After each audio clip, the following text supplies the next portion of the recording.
kweli tuelekeze nchi kwenye yale ambayo tunatarajia yafanyike. Jambo la tatu ni msimamo wetu, na tunasisitiza kwamba mimi sikupaswa kukaa hapa naongoza hiki kikao. Mtu aliyechaguliwa na mkutano mkuu kuongoza vikao vya aina hii ni Tundu Lissu. Sisi wengine ni wasaidizi wake. Tunaitaka serikali imwachie Tundu Lissu mara moja.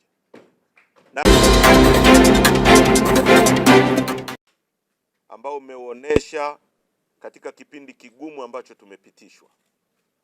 Nataka nichukue pia nafasi hii kwa niaba yenu kuwashukuru wanachama wa chama chetu nchi nzima kwa uvumilivu wao na moyo wa kujitolea na kwa jinsi ambavyo wamesimama imara. Tunajua watu wamepitishwa kwenye moto. Wanachama wetu kwa maelfu wameuawa, wamepotea, wengine wamepotezwa, wametekwa. Lakini watu wetu wamezidi kuwa imara hata katika kipindi kigumu hiki, wakiamini kwamba chama chetu ndio chama pekee kinachoweza kubadilisha hali hii, hali ya maisha yao wenyewe, hali ya maisha ya nchi yetu, uchumi wa nchi yetu na haki katika nchi yetu. Kwa nataka nichukue nafasi hii kuwashukuru sana tena viongozi wote wa kila ngazi, kuanzia kwenye misingi ya chama chetu, kwenye kata mpaka ngazi ya kitaifa. Juzi nilibahatika kwenda kwenye kikao kilichofanyika hapo jimbo la Kibamba. Huwezi kuamini kwamba hiki ni chama ambacho kimefungiwa kwa siku 310 na mashambulizi mengi ya kutisha na watu kuuawa. Watu wamejitokeza kwa mamia, na along the road tulisimamishwa pale stendi ya Magufuli na watu. Hiyo inaonesha ni kwa kiasi gani, na actually ni proof ya dunia kwamba unapowaonea watu huwasambaratishi, unawaimarisha zaidi. Huo ni fact ya kihistoria kwamba walipojaribu kuwaonea wakina Mandela waliwaimarisha zaidi. Walipojaribu kuwaonea watu wote, hata Mwalimu Nyerere hapa, wakoloni walimfungulia kesi ya uchochezi, na viongozi waliokuwa watano wakipigania uhuru wa nchi yetu, wakina Jomo Kenyatta waliowekwa kule Kapenguria wakafunguliwa kesi na wakafungwa, waliimarika zaidi.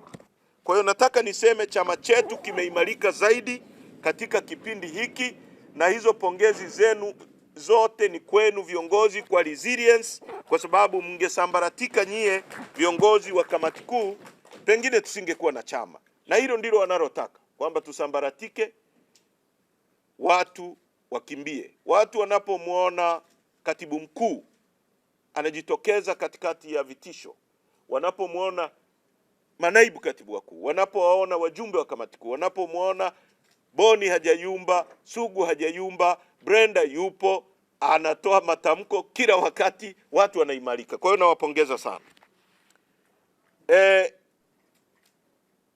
Nchi na dunia inasubiri kwa hamu sana kujua mwelekeo wa nchi yetu, na mwelekeo wa nchi yetu unatoka humu. Nataka niliseme ili kwa uzito mkubwa mwelewe kwamba hapa mlipokaa hatima ya nchi yetu iko mikononi mwenu. Kwa hiyo mjue uzito wa majukumu mnayobeba. Kama ulikuwa unajiona kwamba wewe ni mtu wa kawaida tu, ujue kwamba kwa fact dunia inasubiri na nchi inasubiri kujua mwelekeo wa nchi yetu. Hiki ndio chama kikuu cha siasa za nchi hii, na ndicho chama kinachotoa mwelekeo wa siasa za nchi yetu. Kwa hiyo muelewe kwamba kwa siku 2 ambazo mtakuwa hapa, mjadili mambo kwa utulivu, na mkielewa kwamba Watanzania wanataka kujua, na sio Watanzania tu. Katibu mkuu baadaye atatoa taarifa hapo. Miongoni mwa watu ambao tumekutana nao kwa siku za karibuni wamesema nini kuhusu mwelekeo wa chama chetu na maamuzi tutakayoyatoa. Kwa hiyo mnapaswa kujua kwamba nchi iko mikononi mwenu na mnapaswa kufanya uamuzi wa busara, na baada ya hapa kwa kweli tuelekeze nchi kwenye yale ambayo tunatarajia yafanyike. Jambo la tatu ni msimamo wetu, na tunasisitiza kwamba mimi sikupaswa kukaa hapa naongoza hiki kikao. Mtu aliyechaguliwa na mkutano mkuu kuongoza vikao vya aina hii ni Tundu Lissu. Sisi wengine ni wasaidizi wake. Tunaitaka serikali imwachie Tundu Lissu mara moja. Na hii ni kauli ya chama chetu, ni kauli ya mkutano mkuu, ni kauli ya wanachama wote. Kwa tunasisitiza kama tulivyosema tena na tena kwamba tunataka Lissu aachiwe mara moja kwa sababu hana kosa.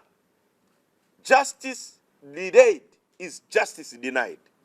Kwa mwaka mzima kesi kubwa yenye mwelekeo wa nchi, na narudia mbele ya wajumbe wa kamati kuu, tunataka Lissu aachiwe unconditionally aje kuendesha chama hiki kwa sababu yeye ndiye aliyechaguliwa kama kiongozi wetu. La mwisho, kwa hatua ya sasa, kwa wanachama wetu na viongozi nchi nzima, tumetoa agizo la kusajili wanachama na kuanza kuignite structure za chama zianze kufunction. Mikutano mikuu kila jimbo, kila kata, na kwenda kusajili watu. Watu wana mwamko mkubwa sana wa kutaka kujiunga na chama chetu. Hii ndio fashion. Chadema ndio fashion ya nchi hii. Kila mtu anayetaka kuonekana mtu sane, mwenye uelewa, mwenye mwelekeo, mwenye mapenzi mema na nchi, lazima ujinasibishe na Chadema. Ukionekana wewe ni mtu wa kutoka upande mwingine, si chama kingine, watu wanakuona wewe ni mhujumu uchumi tu, kwa sababu chama ambacho kinaaminika na wananchi ni hiki hapa. Ndio chama cha siasa kinachoweza kufunction hata ambapo hatukuwepo. Wakati hatupo tumefungiwa. Vile vyama vyao mmevisikia. Chadema imerudi, kila mtu ana furaha. Siasa imerudi na tutafanya siasa. Sasa kwa sababu hizo tumeagiza wanachama wetu kusajili wanachama wengine wapya na kuingiza idadi kubwa zaidi ya wanachama kwenye chama. Tunajua Dodoma walikuwa wameanza na watu wamekamatwa Dodoma. Viongozi wetu watano, naomba hiyo karatasi yenye majina hiyo. Wamekamatwa viongozi wetu eneo la Sabasaba Dodoma wakiwa wanasajili wanachama.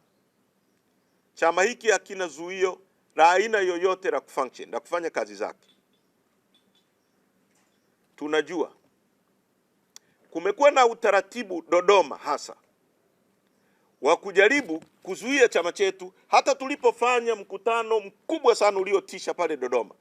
Baada ya kutoka pale, viongozi wetu wa wilaya wote walikamatwa na mkoa, na nafikiri kesi hiyo bado inaendelea, kwamba kwa nini tulifanya mkutano mkubwa vile Dodoma. Sasa kuna jitihada za makusudi za kuzuia chama chetu kufanya kazi pale Dodoma. Hatutakubali. Tunataka RPC awaachie mara moja afisa wetu wa chama ambaye anaitwa Shujaa Evarist, katibu wa mkoa Mheshimiwa Francisco Lawrence, na mwenyekiti wa baraza la vijana wa wilaya Dodoma Rukia Saidi. Tunataka waachiwe kwa sababu hakuna kosa walilofanya. Waachiliwe mara moja, warudi kwenye kufanya shughuli zao, na nchi nzima watu waendelee kusajili. Asanteni sana kwa mara nyingine, karibuni kwenye kikao cha kamati kuu, na Mungu awabariki, na nawashukuru sana kwa kujitokeza kwa wingi. Asanteni sana.